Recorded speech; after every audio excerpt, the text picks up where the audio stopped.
ये पूरी तरीके से फेल हो गया। ऑलमोस्ट 50% रिड्यूस कर दिया है। जीटी का ही एक्सटेंडेड वर्जन होगा गैट, याद रखिएगा।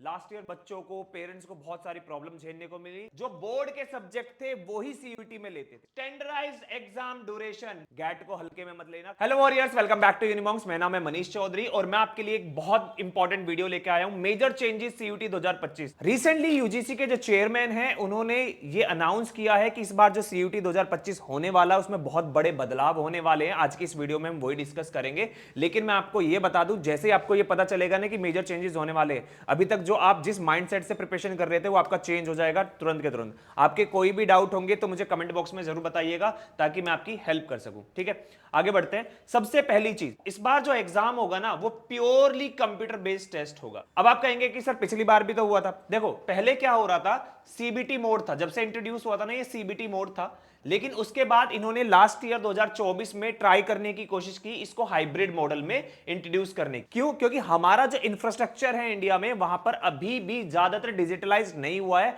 और एकदम से इतने बच्चे एनरोल करने लगे थे कि हमें वो मैनेज करना बहुत मुश्किल हो रहा था। इसलिए एनटीए ने ये सोचा कि हम हाइब्रिड करा के देखते हैं, पेपर पेन और जहां पर पॉसिबल है वहां पर सीबीटी। लेकिन ये पूरी तरीके से फेल हो गया। लास्ट ईयर बच्चों को, पेरेंट्स को बहुत सारी प्रॉब्लम झेलने को मिली। काफी सारे एग्जाम्स कैंसिल किए गए। जो फर्स्ट डे एग्जाम था दिल्ली के अंदर वही कैंसिल कर दिया था। तो इस बार उन सब चीजों से बचने के लिए सीबीटी को इंट्रोड्यूस करेंगे। प्योरली सीबीटी होगा। तो जिनको कंप्यूटर चलाना नहीं आता, खासकर माउस और कीबोर्ड, अच्छे से सीख लो, क्योंकि नहीं तो प्रेशर डेवलप होगा, पूरा का पूरा पेपर खराब कर दोगे वहां। नाउ रिड्यूस सब्जेक्ट्स को रिड्यूस किया जा रहा है। पहले 63 सब्जेक्ट्स की चॉइसेस मिलती थी आपको, अब आपको सब्जेक्ट की चॉइसेस मिलेगी सिर्फ 37। ऑलमोस्ट 50% रिड्यूस कर दिया है, यानी कि आधे सब्जेक्ट ही मिलेंगे आपको। अब आप कहेंगे सर आधे सब्जेक्ट मिलेंगे तो फिर अब हमारा एडमिशन कैसे होगा, वो भी मैं आपको बताने वाला हूं, थोड़ा वेट कीजिए। ठीक है, नाउ अब इन्होंने क्या काम करा है, अब ये गेट इंट्रोड्यूस करने वाले हैं, जनरल एप्टीट्यूड टेस्ट। यानी कि अब आप कहेंगे जीटी का क्या होगा।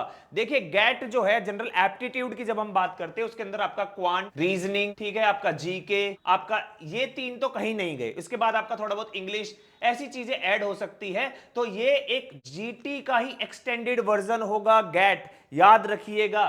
ठीक है, गेट इंट्रोड्यूस किया है। अब गेट क्यों इंट्रोड्यूस किया है? क्योंकि ये जो सब्जेक्ट यहां पर मैंने आपको बताया ना, सब्जेक्ट्स को ड्रॉप कर रहे हैं। अब एनटीए क्या करने जा रहा है, एनटीए करने जा रहा है कि जितने भी ड्रॉप सब्जेक्ट है उनका एडमिशन आपको सिर्फ गैट से मिलेगा।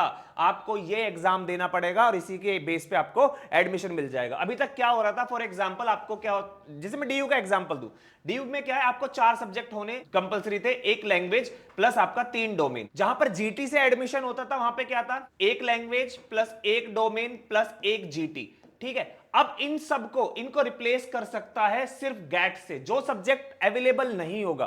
फॉर एग्जांपल पॉलिटिकल साइंस बहुत मेजर सब्जेक्ट है, फिजिक्स केमिस्ट्री ये मेजर सब्जेक्ट है, ये ड्रॉप नहीं होंगे। लेकिन बहुत सारे ऐसे भी सब्जेक्ट है जिनको यहां पे ड्रॉप कर देंगे। लेकिन अगर आपको उस कोर्स में एडमिशन लेना, उसके लिए आपको गेट देना पड़ेगा। स्टार्टिंग से जब से मैं वीडियो बनाता रहा हूं, मैं बार बार कह रहा हूं जीटी इज वेरी इंपॉर्टेंट। किसी को समझ में नहीं आ रहा था कि जीटी क्यों इंपॉर्टेंट है, क्योंकि मुझे पता है कि अभी क्या करने वाले हैं। क्योंकि आपके अंदर ना डायनेमिक, आपके अंदर एनालिटिकल स्किल्स को डेवलप करना चाहते हैं, इसलिए वो जीटी पर, और जीटी को ट्रांसफॉर्म कर दिया, इसका एक्सटेंडेड वर्जन गैट। तो याद रखिएगा। ठीक है, नेक्स्ट सब्जेक्ट फ्लेक्सिबिलिटी आपको मिलेगी। सब्जेक्ट फ्लेक्सिबिलिटी, अब यहां पर सब्जेक्ट फ्लेक्सिबिलिटी का मतलब क्या है, क्योंकि लास्ट ईयर जब हमने 2024 में बच्चों के फॉर्म फिल किए थे, वहां पर मैक्सिमम 6 सब्जेक्ट हम फिल कर सकते थे। इससे पहले 10 का चॉइस होता था 2023 तक, लेकिन 24 में इसको हटाकर 6 सब्जेक्ट कर दिया। अब जो ये 6 सब्जेक्ट किए गए हैं, इसमें आपको एक चीज देखने को मिलेगा कि हम कोई भी 6 भर सकते थे, कोई भी 6 भर सकते थे। लेकिन दिल्ली यूनिवर्सिटी जैसी यूनिवर्सिटीज ने यह कहा था कि हम आपको एडमिशन तभी देंगे जब आपने सीयूईटी में वही सेम सब्जेक्ट लिए हो जो आपके 12th में थे। इसलिए मेजॉरिटी ऑफ स्टूडेंट्स क्या करते थे, जो बोर्ड के सब्जेक्ट थे वही सीयूईटी में लेते थे। फॉर एग्जांपल अगर मेरे को पॉलिटिकल साइंस में एडमिशन लेना तो मेरे को पॉलिटिकल साइंस में पेपर देना अलाउड नहीं था अकॉर्डिंग टू डीयू। मुझे, और साइंस का हूं पीसीएम है, तो पीसीएम में ही देकर मैं पॉलिटिकल साइंस में जाऊंगा।